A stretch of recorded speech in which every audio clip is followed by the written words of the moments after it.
Bonjour bien-aimés en Christ, chers fidèles, soyez bénis dans le nom de Dieu et que la grâce du Père repose sur la vie de chacun. Merci à tous, en présentiel comme en ligne sur les réseaux sociaux.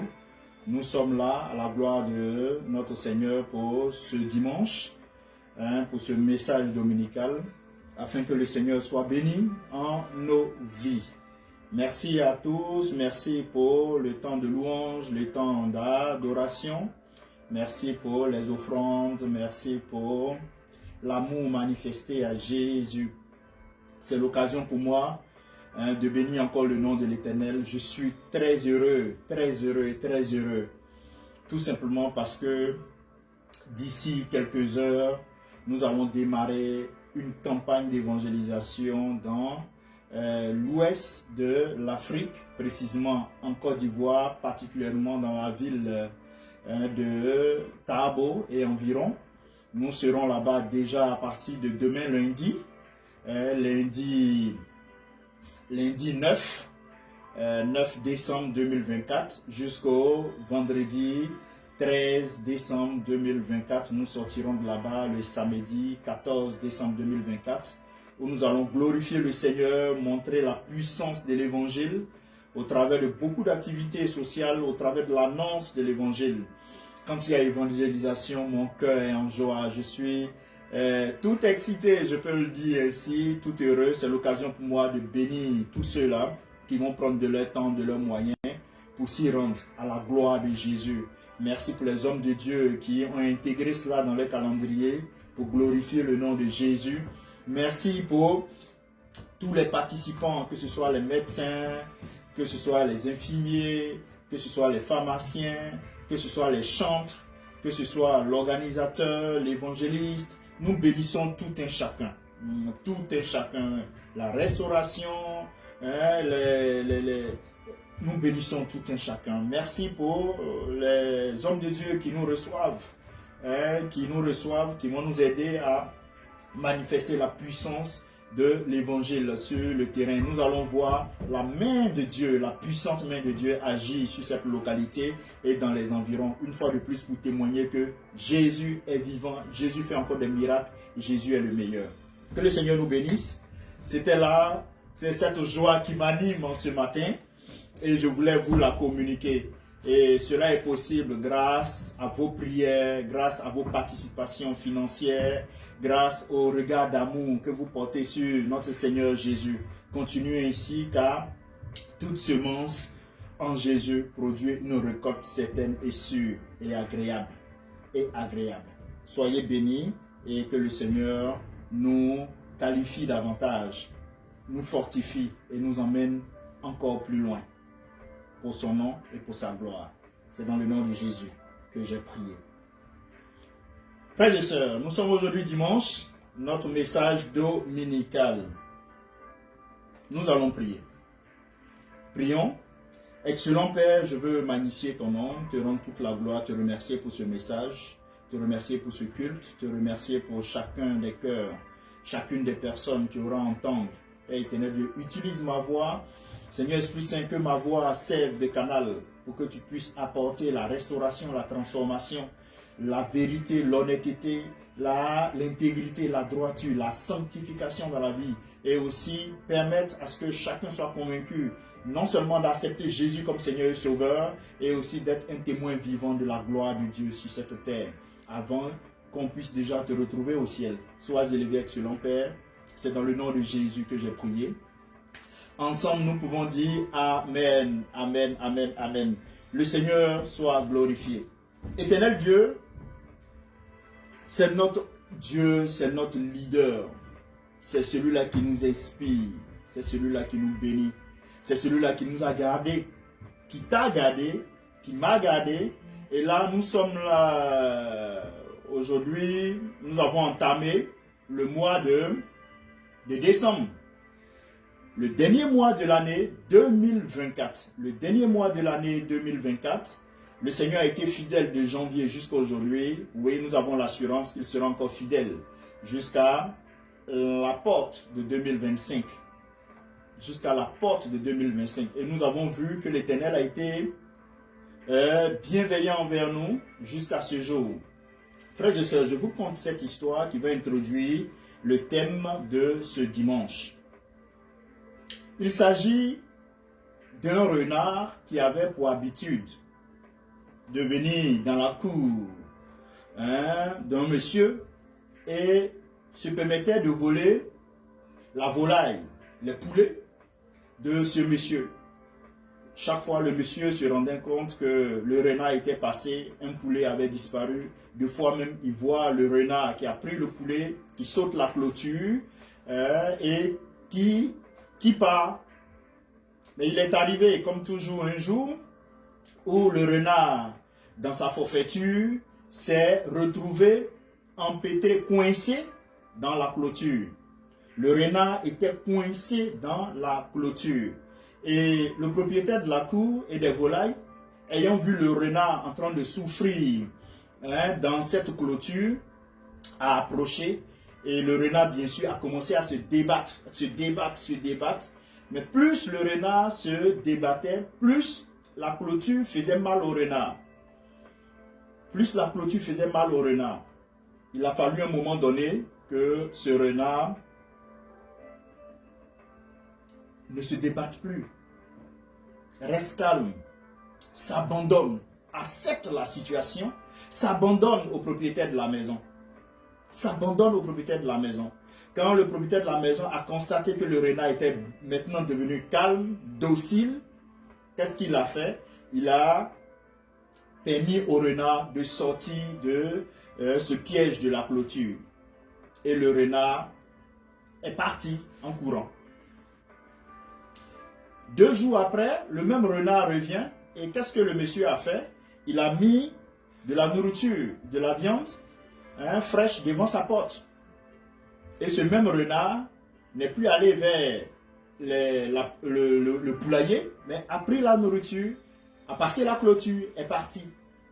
Le lendemain, le renard revient maintenant avec sa femelle.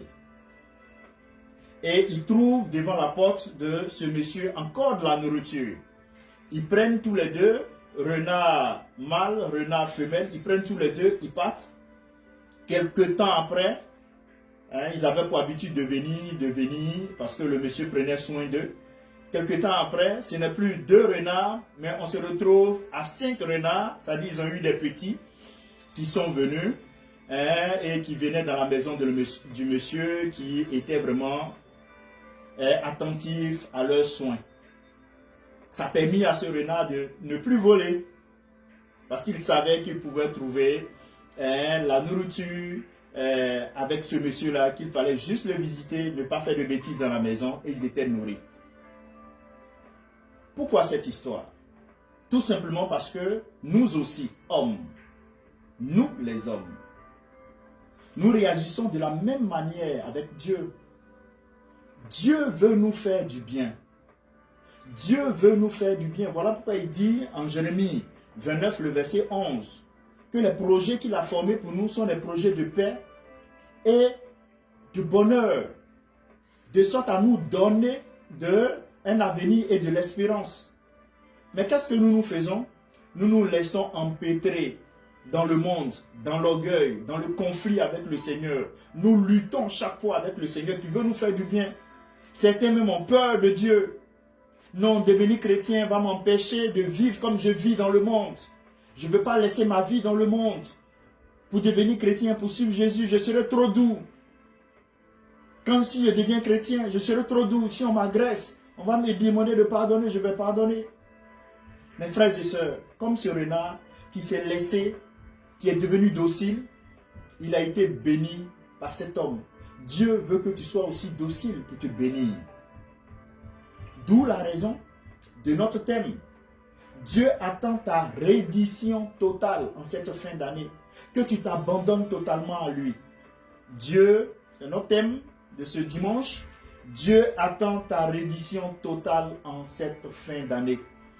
Dieu attend ta reddition totale en cette fin d'année. Et je me suis appuyé sur le passage de Romains. Romains chapitre 12, les versets 1 à 2. Je vais vous demander de vous tenir debout pour la lecture. Romains chapitre 12, les versets 1 à 2. Il est dit, merci. Je vous encourage donc, frères et sœurs, par les compassions de Dieu, à offrir votre corps comme un sacrifice vivant, saint, agréable à Dieu.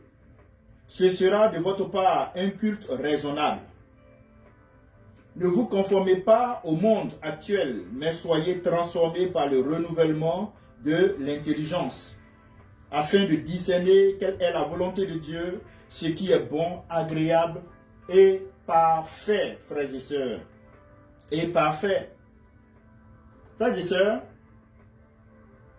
Paul ici appelle tous les chrétiens à ne pas imiter le comportement et les courants de ce monde, parce qu'ils sont généralement marqués par l'égoïsme, l'égocentrisme et porteurs d'une mauvaise influence sur les personnes. La sagesse amène, frères et sœurs, les croyants à s'abstenir de bien de manières de faire propres à leurs contemporains, mais non diligents,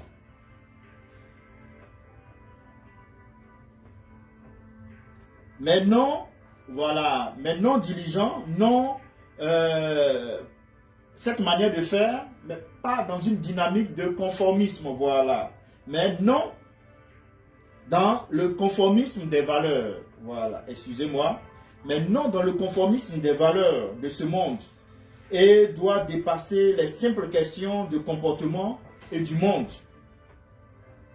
Ce doit être une caractéristique essentielle de notre manière de penser. Nous devons renoncer, frères et sœurs, à la plupart des manières de faire du monde, qui n'a par moment aucun sens. Si c'est pour nous montrer par ailleurs orgueilleux, envieux, égoïste, obstiné, arrogant, ce n'est pas ce n'est que lorsque le Saint-Esprit renouvelle ou rééduque ou nous réoriente que notre esprit est vraiment transformé. Ça, c'est l'appel de Paul avec Romains 12, les versets 1 à 2. Frères et sœurs, Dieu, en cette fin d'année, attend ta reddition. Attend ta reddition. La reddition, qu'est-ce que c'est? La reddition à Dieu signifie se soumettre entièrement à sa volonté. Se soumettre entièrement à sa volonté, lui permettre de régner sur chaque aspect de notre vie. Permettre à Dieu de régner sur chaque aspect de notre vie. Frères et sœurs, c'est une attitude de cœur, d'esprit et d'action qui ouvre la voie à sa domination totale sur nous. Sans reddition, nous limitons l'œuvre de Dieu dans nos vies, tel ce renard que j'avais évoqué. Si tu ne laisses pas Dieu te sortir du péché, tu ne laisses pas Dieu te sortir de cette situation complexe, tu ne pourras pas apprécier la plénitude de l'amour de Dieu dans ta vie. Il faut ta reddition. Il faut que tu t'abandonnes totalement à Dieu. La reddition à Dieu est un état de foi et d'obéissance par lequel nous offrons tout ce que nous sommes à celui qui nous a créés et rachetés. À celui qui nous a créés et rachetés, frères et sœurs. Elle n'est pas une bête, mais un échange. Notre volonté pour sa volonté parfaite. Notre volonté, nous l'échangeons contre la volonté parfaite de Dieu. Ce n'est pas du tout une perte. Tu ne perds rien. Lorsque ce renard s'est soumis au propriétaire de la maison, sa volonté existait toujours. Mais cette fois-ci, il a dit que la volonté du propriétaire se fasse. Et la volonté du propriétaire, c'était de l'aider. Et il a constaté cette aide-là dans les jours à venir, dans les temps à venir. Elle n'est pas une perte, mais un échange. Notre volonté pour sa volonté parfaite. nos limites pour sa puissance infinie, nos doutes pour sa paix, frères et sœurs. Dieu attend que cette reddition, attend de toi cette reddition pour accomplir pleinement son œuvre dans ta vie. Tu as résisté pendant plus de 9 mois, 10 mois, 11 mois. Dieu te demande dans ce dernier mois de l'année 2024 ta reddition pour qu'il puisse te bénir, te combler, te diriger, t'aider dans cette épreuve, t'aider à sortir de cette épreuve. Frères et sœurs, on peut s'interroger, pourquoi Dieu attend notre reddition? Pourquoi Dieu attend-il notre reddition? Et je vais évoquer là 6 raisons, il peut en avoir d'autres, mais là 6 raisons que je vais vous présenter. La première des raisons, Dieu veut accomplir sa volonté parfaite dans nos vies. La première raison. Et j'avais cité dans mon introduction Jérémie 29, 11, où il est dit, les projets, je connais les projets que j'ai formés pour vous. Voilà, nous allons trouver Jérémie 29, le verset 11. Jérémie 29, le verset 11, je vous le dis, il dit, en effet, moi, je connais les projets que je forme pour vous, déclare l'Éternel. Projets de paix et non de malheur, afin de vous donner un avenir et de l'espérance. Afin de vous donner un avenir et de l'espérance. Frères et sœurs, des projets de paix et de bonheur. C'est ça, le projet de Dieu pour notre vie, pour ta vie. Si tu acceptes Jésus comme Seigneur et Sauveur, tu acceptes dans tous les domaines de ta vie de t'abandonner à Jésus. Voilà ce qui t'est réservé. La paix, le bonheur, un avenir et de l'espérance. De l'espoir, parce que si tu traverses des temps de preuve, tu auras l'espoir de l'action, de la main puissante de Dieu dans cette épreuve. Et c'est là le projet de Dieu. Mais qu'est-ce qu'il nous demande? Il nous demande notre reddition, notre abandon total.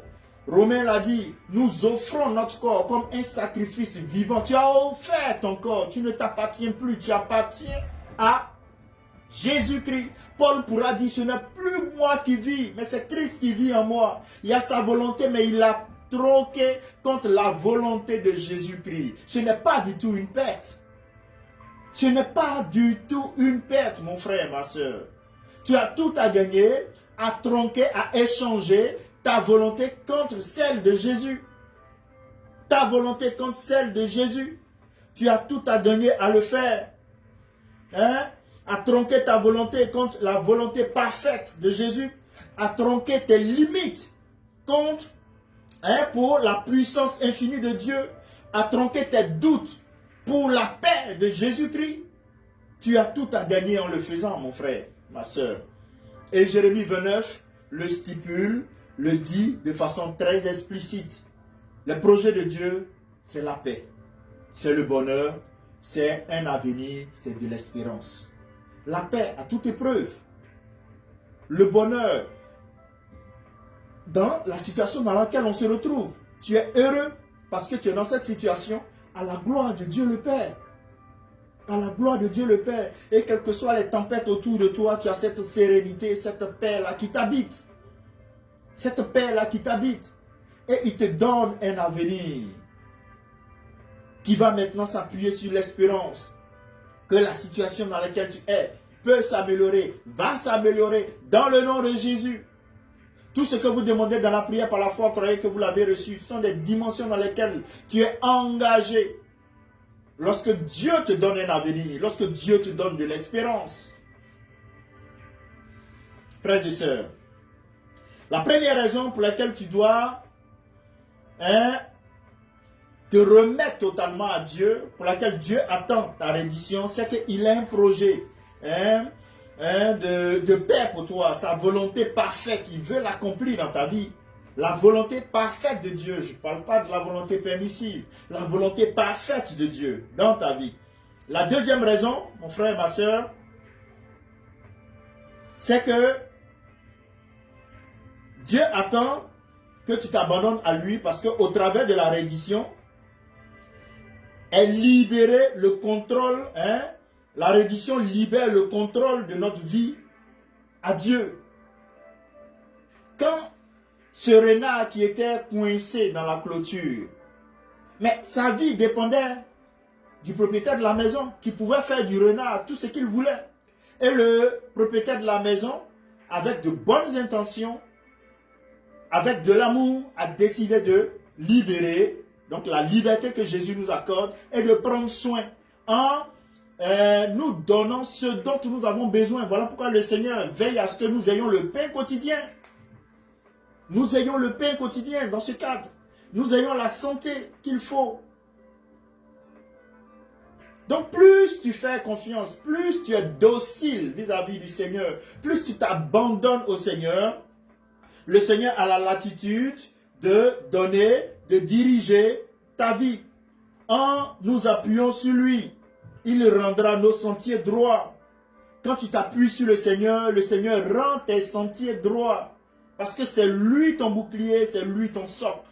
C'est lui ton socle, c'est sur lui que tu t'appuies pour pouvoir avancer. Et Proverbe, le chapitre 3, le verset 5 à 6 nous dit ceci. Confie-toi en l'Éternel de tout ton cœur et ne t'appuie pas sur ton intelligence. Reconnais-le dans toutes tes voies. Reconnais-le dans toutes tes voies et il rendra tes sentiers droits.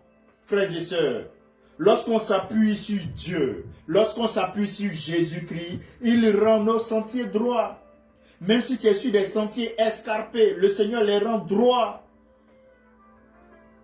Tu peux emprunter une voie, tu ne comprends pas, mais c'est lui qui t'a demandé d'emprunter la voie. Au fur et à mesure que tu vas avancer, tu vas voir que ce chemin est droit, ce chemin il est éclairé. Tu peux ne pas voir le lendemain.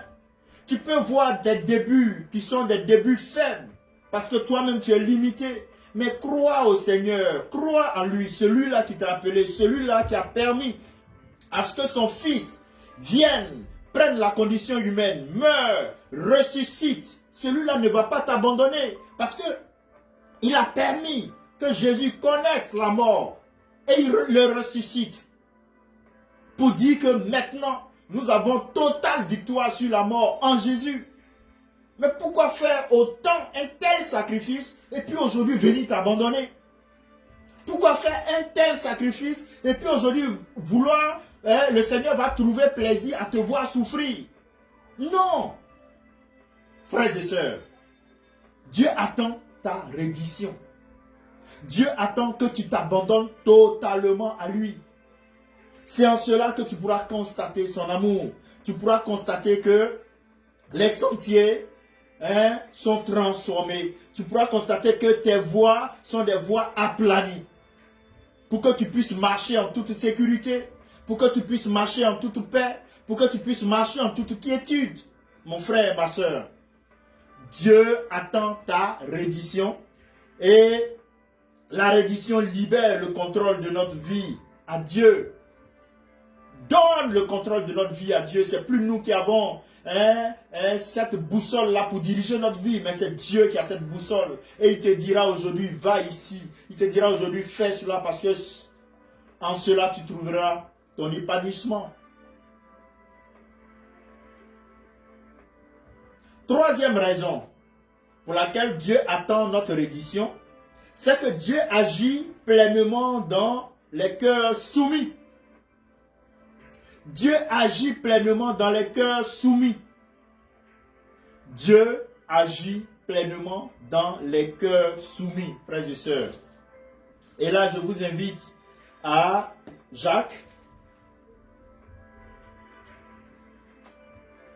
On va aller à Jacques, chapitre 4. Jacques, le chapitre 4, le verset 7. Jacques 4, 7.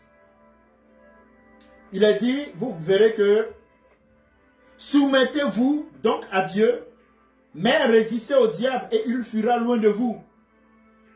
Soumettez-vous, c'est la condition sine qua non. La condition de base, la soumission à Dieu. Quand tu es soumis à Dieu, mais ta résistance est faite par Dieu à l'ennemi. C'est Dieu maintenant qui te... Parce que tu es en lui. Donc toi, en lui, vous vous présentez devant l'ennemi, mais l'ennemi ne va pas fuir devant toi, mais il va fuir devant Dieu qui est devant lui. C'est ça. Et la situation dans laquelle tu es ne changera pas tant que cette situation n'aura pas entendu le roi des rois donner des instructions au travers de toi, parce que toi tu t'es mis dans une dimension docile, dans une dimension d'abandon, dans une dimension de reddition totale. Dieu attend ta reddition cette fin d'année pour te combler. Arrête de lutter avec le Seigneur. Arrête de combattre avec le Seigneur dans des débats par moments, excusez-moi de l'expression, stériles.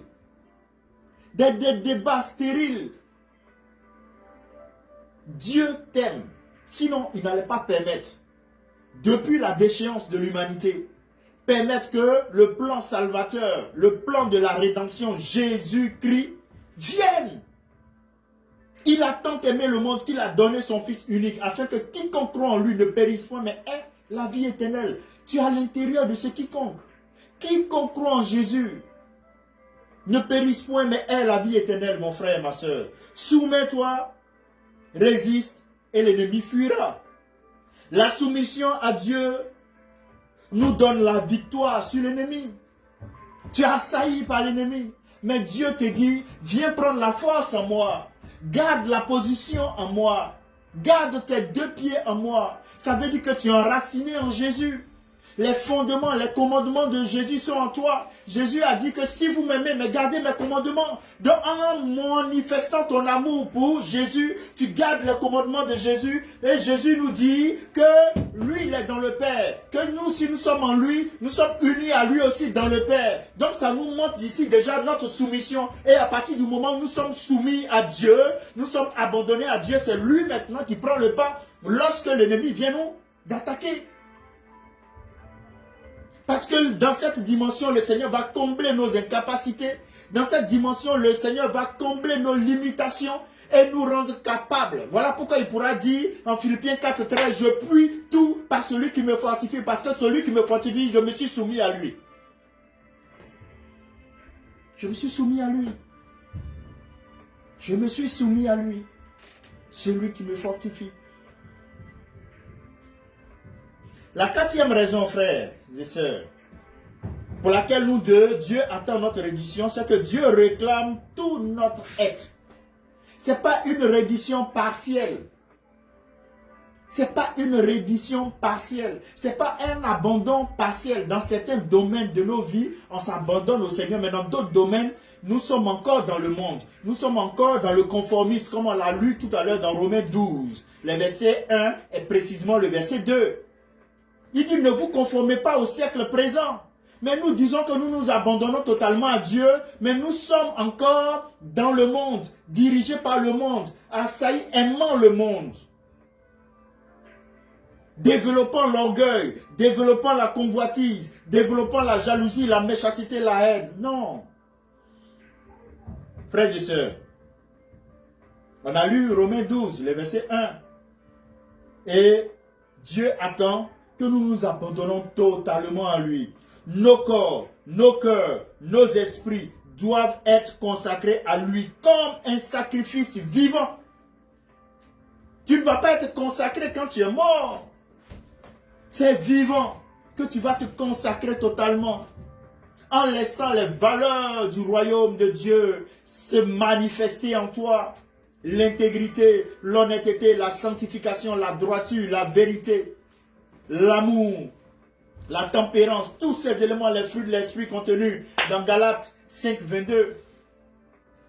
Frères et sœurs, notre Seigneur disait à Moïse dans le commandement 1, tu aimeras ton Dieu de tout ton cœur, de tout ton être, de toutes tes forces. Dieu aime la totalité.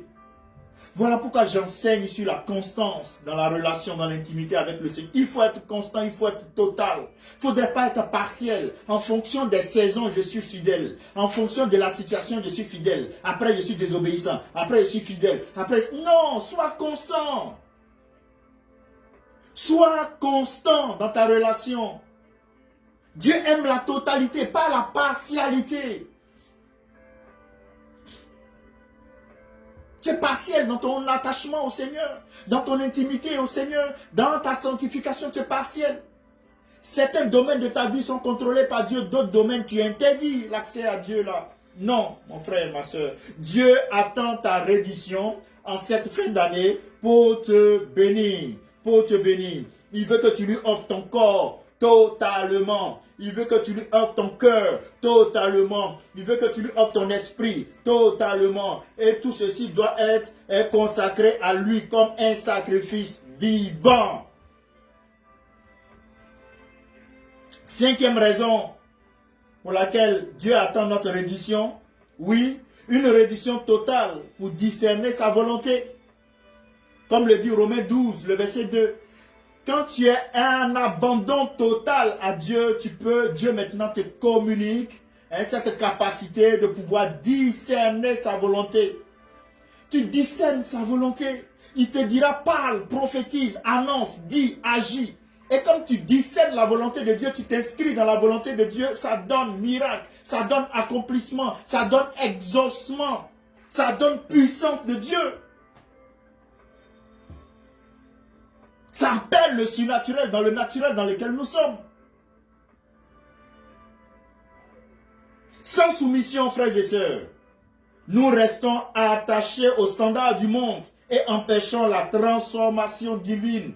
Nous avons besoin d'être transformés. Il dit, ne vous conformez pas au siècle présent, mais soyez transformés. Mais c'est quand tu te laisses au potier, que le potier maintenant peut te façonner, te donner la forme qu'il faut, te donner la taille qu'il faut, te donner la carrure qu'il faut, la stature qu'il faut. Et tu deviendras maintenant un être nouveau. Si quelqu'un est en Christ, c'est-à-dire si tu t'abandonnes au potier, les choses anciennes sont passées parce qu'il va te retailler, il va te recoiffer, il va te réhabiller, il va te façonner, te donner un cœur nouveau, te donner un esprit nouveau, afin que tu sois maintenant dans la capacité de pouvoir prier, dans la capacité de pouvoir obéir, dans la capacité de t'engager dans sa volonté. Tu ne vas plus avoir peur de prier, tu ne vas plus t'ennuyer à méditer la parole, mais tu vas y trouver de la joie. Et là, maintenant, tu deviens un être nouveau. Les choses anciennes sont passées, toutes choses deviennent nouvelles. Tu deviens un être transformé qui va agir maintenant dans la volonté de Dieu. Et là, maintenant, tu vas voir que tu commences à porter du fruit pour la gloire de Jésus-Christ. Pour la gloire de Jésus-Christ. C'est pour ça que Dieu attend ta reddition, mon frère, ma soeur. C'est pour ça que Dieu attend ta reddition. Remettre ta vie entre Jésus, les mains de Jésus. Ce n'est pas une perte. Ce n'est pas une perte. C'est la soumission. Tu échanges ton autorité, tu échanges ta volonté, tu échanges tes limitations, tu échanges ta personne contre celle de Jésus-Christ.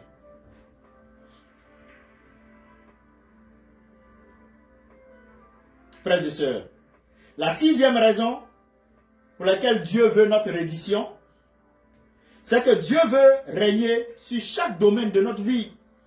Dieu veut régner sur chaque domaine de notre vie.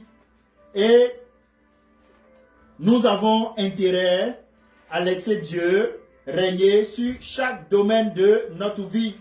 Vous allez voir dans le psaume 37, le verset 5, il est dit: recommande ton sort à l'Éternel, mets ta confiance en lui et il agira. Recommande ton sort à l'Éternel, mets ta confiance en lui et il va agir.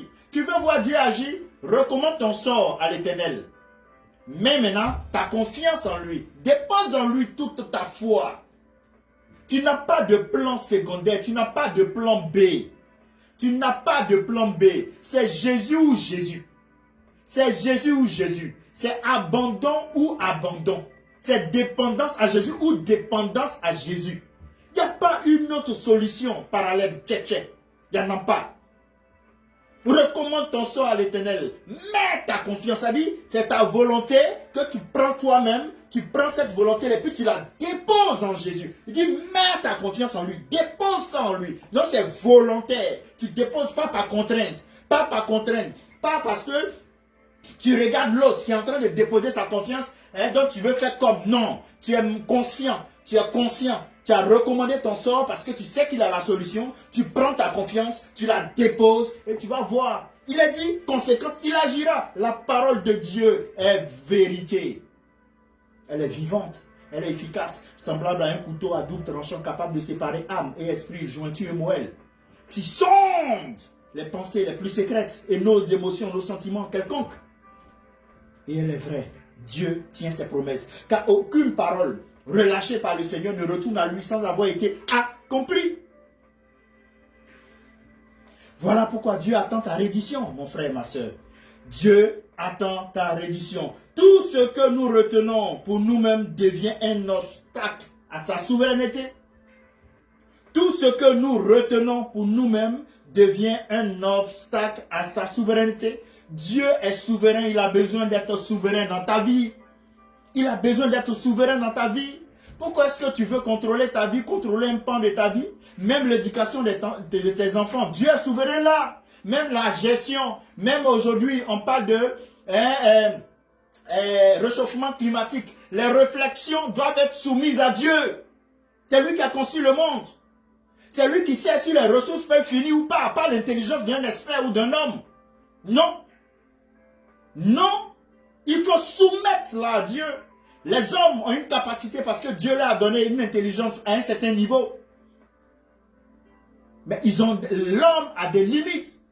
Et lorsqu'on arrive au bord de la limitation de l'homme, il faut recommander tout ça à Dieu. Frères et sœurs, cela m'amène maintenant à parler des domaines de vie nécessitant une reddition. Quels sont les domaines de notre vie qui nécessitent une reddition? Là, je vais aussi citer six domaines de nos vies qui nécessitent une reddition, un abandon total à Dieu. Le premier domaine, c'est notre vie spirituelle. La soumission à sa parole et à sa volonté. Tu dois te soumettre à Dieu. Vous voyez, nous devons passer du temps dans la prière, la méditation. Et c'est tellement intéressant de nous retrouver en Matthieu 6. Matthieu 6, le verset 33 qui nous dit, Matthieu 6, 33, recherchez d'abord le royaume et la justice de Dieu, et tout cela vous sera donné en plus. Et tout cela vous sera donné en plus. Ne vous inquiétez, le verset 34, ne vous inquiétez donc pas du lendemain, car le lendemain prendra soin de lui-même. À chaque jour suffit sa peine, frères et sœurs. La vie spirituelle, nous devons, dans le domaine de la vie spirituelle, la soumission à sa parole et à sa volonté. Tu as dit tu es chrétien, mais soumets-toi à la parole. C'est la parole qui est notre guide. On se soumet à elle. Si tu veux, aveuglement, soumets-toi à cette parole. Soumets-toi à cette parole. On doit aussi abandonner, frères et sœurs, les compromis spirituels pour rechercher une communion sincère avec le Seigneur, comme l'a dit Jacques 4, le verset 7. Soumets-toi à Dieu, résiste et l'ennemi fuira. Pas de compromis. Le péché est le péché. Il n'y a pas de péché qu'on va cajoler, on va aimer, on va accepter pour faire plaisir à des hommes. On va accepter le péché dans la maison de Dieu. On sait que c'est écrit dans la Bible, que ça c'est abomination. Mais il faut... Oui, il faut rejeter ça. Pas dire que nous rejetons l'homme. Parce que nous n'avons pas à lutter contre le sang et la chair, mais c'est contre les esprits qui sont derrière, les principautés, qui veulent salir notre sanctification, qui veulent salir notre attachement au Seigneur par des émotions, par des sensations, des désirs à satisfaire. Pas tous les désirs qui sont à satisfaire et qui sont bien. Nous devons lire, méditer, obéir la parole de Dieu quotidiennement. Cela va permettre à Dieu d'être souverain dans notre vie spirituelle. Renoncer à une vie de distraction pour consacrer du temps à sa présence. Renoncer à une vie de distraction pour consacrer du temps à sa présence. Deuxième domaine, voilà, que les gens n'aiment pas trop quand on en parle, les finances. Les finances, frères et sœurs. Offrir notre gestion à Dieu. Offrir notre gestion à Dieu. Prenons Malachie. Malachie chapitre 3, le verset 10. Il est dit, apportez les dîmes à la maison du trésor afin qu'il y ait de la nourriture dans ma maison. Excusez. Mettez-moi ainsi à l'épreuve, dit l'Éternel, le maître de l'univers. Et vous verrez, si je n'ouvre pas pour vous les fenêtres du ciel, et si je ne déverse pas sur vous la bénédiction en abondance. La bénédiction en abondance. Mais encore plus intéressant, allons au verset 11 de Malachie, chapitre 3. Il est dit, pour vous, pour ceux-là qui rentrent en obéissance, ceux-là qui rentrent en reddition, qui s'abandonnent totalement pour exécuter la volonté de Dieu, il est dit, pour vous, je menacerai l'insecte vorace. Dans la version Louis II 1910, il est dit, le dévoreur, afin qu'il ne détruise pas les produits du sol et que la vigne ne soit pas stérile dans vos campagnes, dit l'Éternel, le maître de l'univers.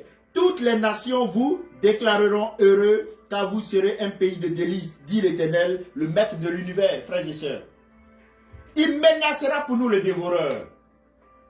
Il n'aura plus de maladie parce qu'il va menacer la maladie parce que tu es obéissant. Tu es rentré dans une dimension de reddition, d'abandon total. Tu as offert ton corps comme un sacrifice vivant. Le Seigneur te garde, même pendant les temps difficiles. Frères et sœurs, donnez la dîme et les offrandes. On doit le faire avec foi. On doit le faire avec foi. Reconnaître que tout appartient à Dieu et agir comme des intendants. Tout ce que tu as appartient à Dieu. Toi-même, tu appartiens à Dieu. Si tu as accepté Jésus comme Seigneur Sauveur, toi, tu appartiens à Dieu. Dans ce que tu as, implicitement, ça appartient à Dieu. Ça, il faut être scientifique pour comprendre ça. Être généreux dans nos dons et dans le soutien à l'œuvre de Dieu. Il faut le faire par l'obéissance. Par la reddition. Un autre domaine dans lequel Dieu nous appelle encore à la reddition, c'est nos relations. Frères et sœurs, nous devons soumettre nos choix relationnels à Dieu. On peut développer peut-être une autre fois pour voir comment est-ce que choisir son conjoint et autres, tout ça, ses amis et autres, tout ça. Oui, tout ceci doit être soumis à Dieu. Faut pas choisir ton conjoint parce que bon, voilà, tu veux une fille qui est grosse, qui est mince, qui est claire, qui est courte, qui est grande. Tu es un homme qui a tablette de chocolat. Voilà, moi aujourd'hui, tablette de chocolat tout a fondu, voilà. Mais c'est que j'ai changé. Est-ce que si c'était la condition des tablettes de chocolat qui avait amené mon épouse aujourd'hui à me choisir, mais demain que j'ai changé, mais elle va dire que c'est plus tablette de chocolat. Il faut soumettre ta relation à Dieu, mon frère, ma soeur. Et vous verrez que il est dit en 2 Corinthiens 6, 14, 2 Corinthiens 6, 14, il est dit, ne formez pas un attelage disparate avec des incroyants. Ne formez pas un attelage disparate avec des incroyants. En effet, quelle relation y a-t-il entre la justice et le mal? Ou qu'y a-t-il de commun entre la lumière et les ténèbres? Quand on le dit, ça choque. Voilà. Tu es chrétien, tu vas prendre un païen. Ils vont dire c'est l'amour, l'amour est universel. Mais ça, c'est le monde qui le dit. Toi, tu es chrétien, tu ne dois pas te conformer. Tu ne dois pas te conformer. C'est vrai, ça vous choque, ça vous fait mal, mais c'est ce qui est. C'est ce qui est.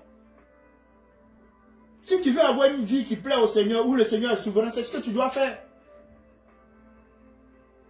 Je ne vais pas vous encourager à dire, bon, j'allais prendre un païen, et puis au fur et à mesure, je vais chercher à le convertir. C'est pas ce que Paul a dit, hein.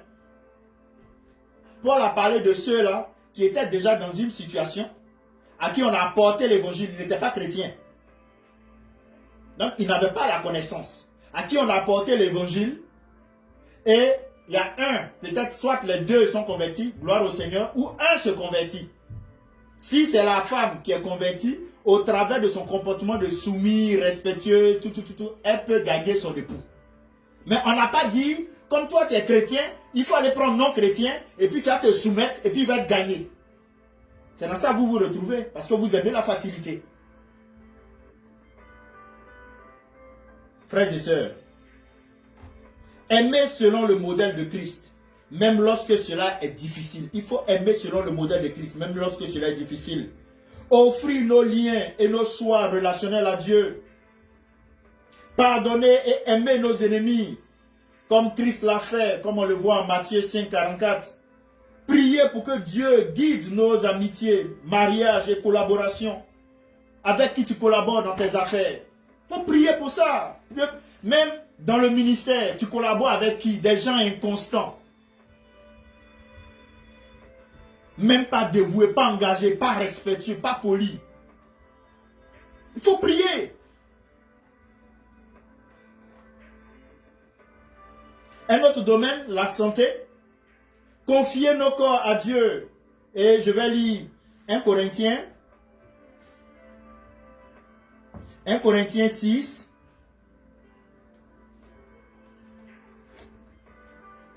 1 Corinthiens 6, le verset 19, 19 à 20, il est dit ceci. 1 Corinthiens 6, le verset 19 à 20. Parce que, oui, nous devons adopter une discipline physique et spirituelle pour la gloire de Dieu. Pour la gloire de Dieu. Il a dit, ne le savez-vous pas? Votre corps est le temple du Saint-Esprit qui est en vous et que vous avez reçu de Dieu. Vous ne vous appartenez pas à vous-même. Tu ne peux pas prendre ton corps, aller faire des scarifications sur ton corps. Si tu l'avais fait avant d'être chrétien, ok, mais tu es chrétien, tu connais cela et tu t'en vas faire des scarifications parce que c'est la coutume, c'est la culture. Non. Tu prends ton corps pour prononcer des paroles méchantes, orgueilleuses, pour te promener de fille en fille. Tu dis non, il faut goûter pour voir. C'est malheureux. Le temple du Saint-Esprit, tu te promènes ça dans le péché. Non, il faut respecter ton corps, parce que ce n'est même pas ton corps. Tu ne t'appartiens pas parce que tu appartiens à Jésus.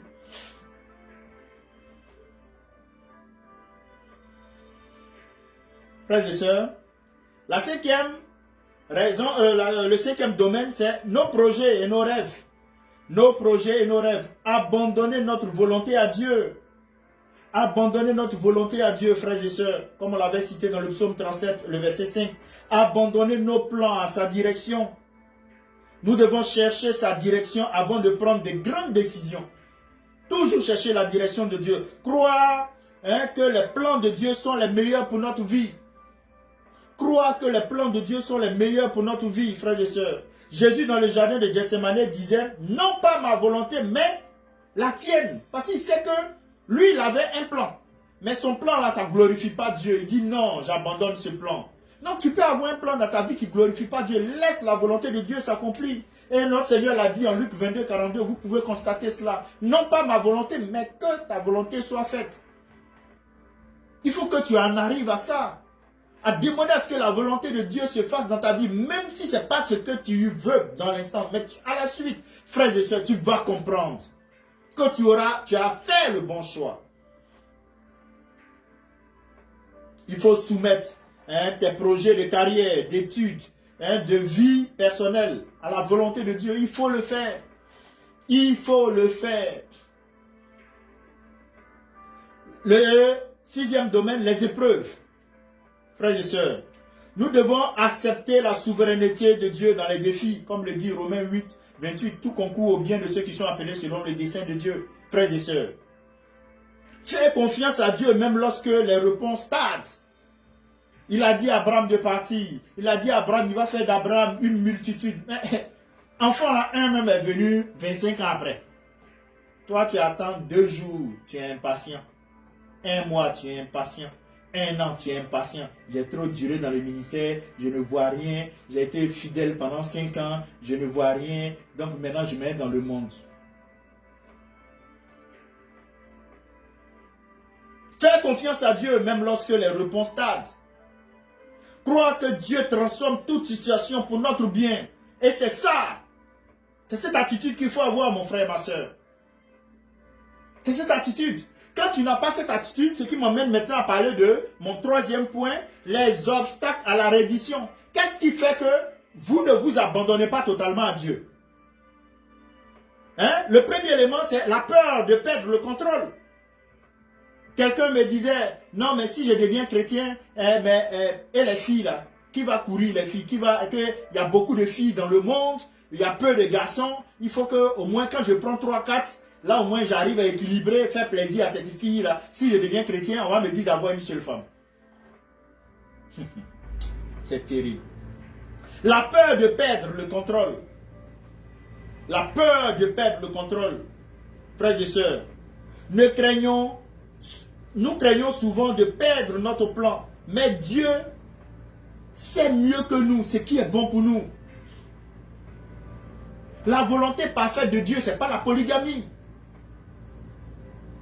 La volonté parfaite de Dieu, ce n'est pas la polygamie. Sinon, dans le jardin d'Éden, Adam allait avoir 2 femmes.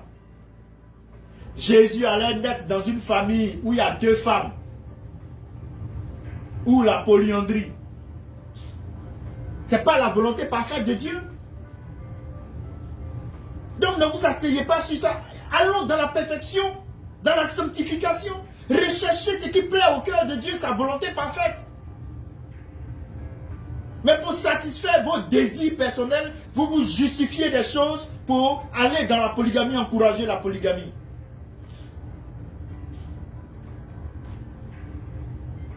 Si le mariage était forcément obligatoire, Paul allait-il pourquoi ne s'est-il pas marié?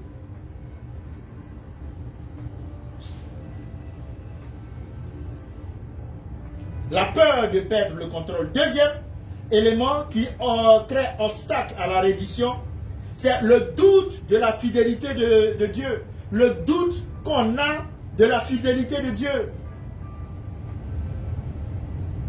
Et nous avons du mal à croire qu'il pourvoit en tout.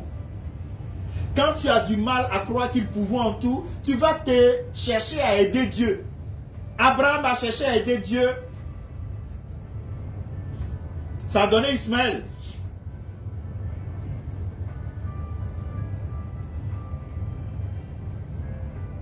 Parce que tu te dis que ce que Dieu t'a dit là, comme ça met du temps, certainement que tu dois utiliser une autre circonstance pour résoudre.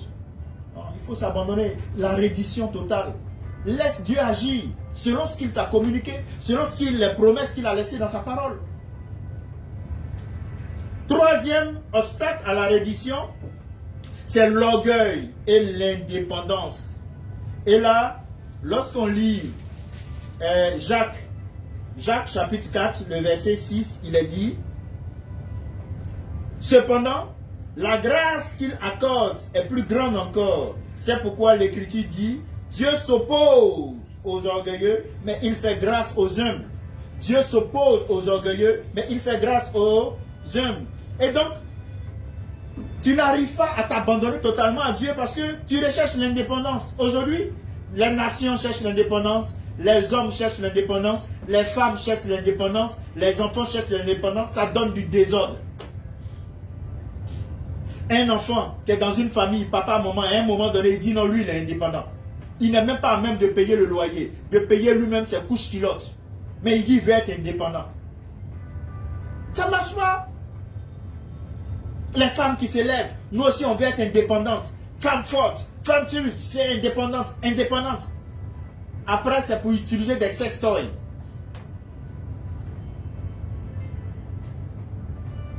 Et j'aimais bien cette blague-là.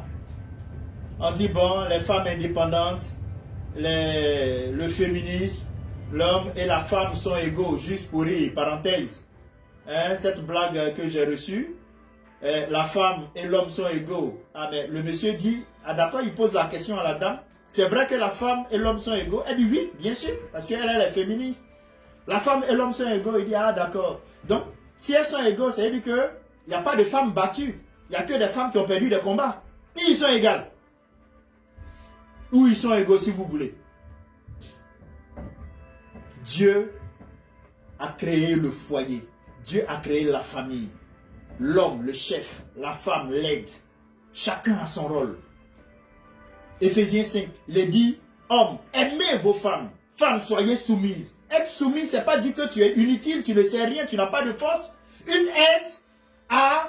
Tu ne peux pas aider quelqu'un si tu n'as pas les mêmes compétences et les mêmes capacités que la personne, mais seulement que tu restes dans une position d'assistance. Même dans un match de football. C'est celui-là qui marque beaucoup de buts, qu'on voit un peu partout, mais il marque des buts parce que le défenseur est bon et l'équipe, parce que le défenseur joue bien et que l'équipe n'encaisse pas et que le gardien aussi joue bien. Mais on voit le buteur.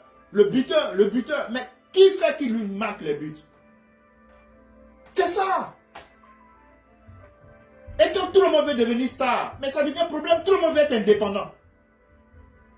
Et c'est dans ça que le monde part aujourd'hui.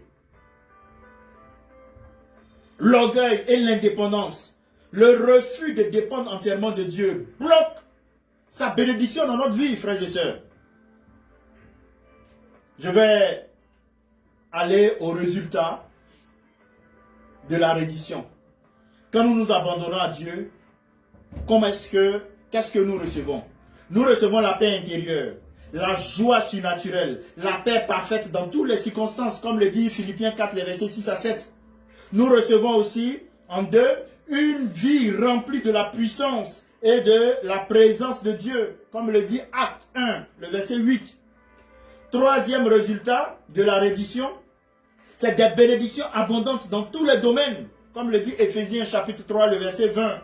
Et des bénédictions dans l'obéissance. Deutéronome 28, 1 à 2. Quand tu es obéissant, mais des bénédictions sont attachées à ça. En 4, la victoire sur les forces des ténèbres. Jacques 4, 7. En 5, un témoignage qui impacte les autres. Comme Matthieu le dit, Matthieu 5, 16. En 6, une vie de transformation et de renouvellement. Comme on l'a vu avec Romains 12, le verset 2. Et en 7, enfin, une communion profonde avec Dieu. Il est dit en Jean 15, 5, sans moi vous ne pouvez rien faire. Ce sont les résultats de la reddition. Quand tu t'abandonnes totalement à Dieu. Et tu peux me poser la question de savoir comment m'abandonner totalement à Dieu. Voilà la réponse que je te donne. Pour t'abandonner totalement à Dieu, le premier élément, il faut reconnaître sa souveraineté. Sur tout. Tu dois reconnaître que Dieu est souverain sur tout. Deuxième élément, tu dois renoncer à toute idole ou attachement terrestre. Troisième, tu dois prier pour une transformation intérieure. Quatrième, tu dois vivre selon les principes de la parole de Dieu. Cinquième, tu dois être guidé par le Saint-Esprit quotidiennement. Sixième, tu dois reconnaître la Seigneurie de Christ. Septième, tu dois confesser tes résistances et demander l'aide de Dieu en tout temps. Huitième, tu dois chercher la direction de Dieu dans la prière et dans sa parole. Comme le dit le psaume 109 et 119, le verset 105. Neuvième, tu dois vivre par la foi et non par la vue, comme le dit 2 Corinthiens 5, 7. Et en 10, adopter une vie de gratitude et d'adoration vis-à-vis du Seigneur. Oui, comment te rendre totalement à Dieu? Voici ces 10 éléments-là qu'il faut faire. Et en honorant cela, tu t'abandonnes totalement à Dieu, mon frère. Je vais conclure maintenant ma conclusion à ce thème-là. Dieu attend ta reddition en cette fin d'année. Dieu attend ta reddition en cette fin d'année. Il veut que tu t'abandonnes à lui pour te bénir. Il veut que tu t'abandonnes à lui pour te bénir. Dieu attend que nous lui offrions tout ce que nous sommes et tout ce que nous avons. La reddition n'est pas une faiblesse, mon frère et ma soeur, mais une force qui ouvre les portes de la puissance divine. En lui cédant chaque domaine de notre vie, nous lui permettons de manifester sa gloire en nous, à travers nous. En lui permettant de manifester sa gloire en nous, à travers nous. Frères et sœurs, Dieu attend que nous nous rendions à lui pour nous transformer et accomplir ses desseins parfaits dans nos vies. Ce que nous lui offrons en reddition devient la matière première pour manifester sa gloire dans nos vies. Ce que tu offres à Dieu devient la matière première pour manifester sa gloire dans ta vie, mon frère, ma soeur. Qu'est-ce que tu offres à Dieu? Tu dois lui offrir ton corps comme un sacrifice vivant. Et ça va être la matière première pour manifester sa gloire dans ta vie. Pour manifester sa gloire dans ta vie. La reddition est un acte quotidien de foi et d'amour. La reddition est un acte quotidien de foi et d'amour. La reddition est un acte quotidien de foi et d'amour.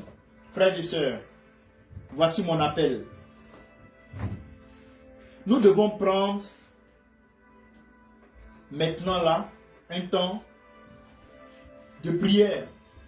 Si peut-être tu trouves que le temps là est court, retourne à la maison pour identifier les domaines de ta vie où tu dois davantage te rendre à Dieu. Et tu vas déclarer ta reddition totale à sa souveraineté. Nous allons prier pour mettre fin à notre message. Tu vas dire, Seigneur, je me rends à toi. Règne en moi, glorifie ton nom dans chaque aspect de ma vie. Je te remercie parce qu'aujourd'hui tu m'as interpellé sur la reddition que je dois avoir. Je dois m'abandonner totalement à toi pour que tu accomplisses ton plan parfait dans ma vie. Je dois m'abandonner totalement à toi pour que tu accomplisses ta volonté parfaite dans ma vie. Oui, j'ai des zones de ma vie qui sont encore dirigées par moi. Je te prie, Seigneur, de pouvoir maintenant me les révéler afin que je te les soumette. Parce que sans toi, je ne peux rien faire. Sans toi, je ne sais rien. Des fois même, je ne suis pas conscient que dans tel ou tel domaine, je ne t'ai pas totalement laissé la mainmise. Et des fois aussi, je suis conscient. Mais je veux quand même, par orgueil, diriger certaines choses. Et je veux en ce jour m'abandonner totalement à toi. Je veux en cette fin d'année m'abandonner totalement à toi. L'éducation de mes enfants, mon foyer, mon ministère, mes affaires, mon travail, mes biens, nos activités, tout ce que tu nous as donné, mon corps, mon être, mon esprit, Père éternel Dieu, mes pensées. Je veux que cette reddition soit totale. Mes désirs, cette reddition soit totale afin que ta volonté se fasse dans ma vie. Sois élevé, excellent Père. Merci parce que tu as accompli ta volonté dans ma vie et que je suis maintenant bénéficiaire de ta volonté, car tes projets pour nous sont des projets de paix et de bonheur, afin que nous puissions recevoir, tu puisses nous donner un avenir et de l'espérance. Que ta volonté soit faite, excellent Père de grâce, c'est dans ton nom, Jésus, que nous avons prié. Ensemble, nous pouvons dire Amen. Amen, gloire à Jésus. Merci, merci.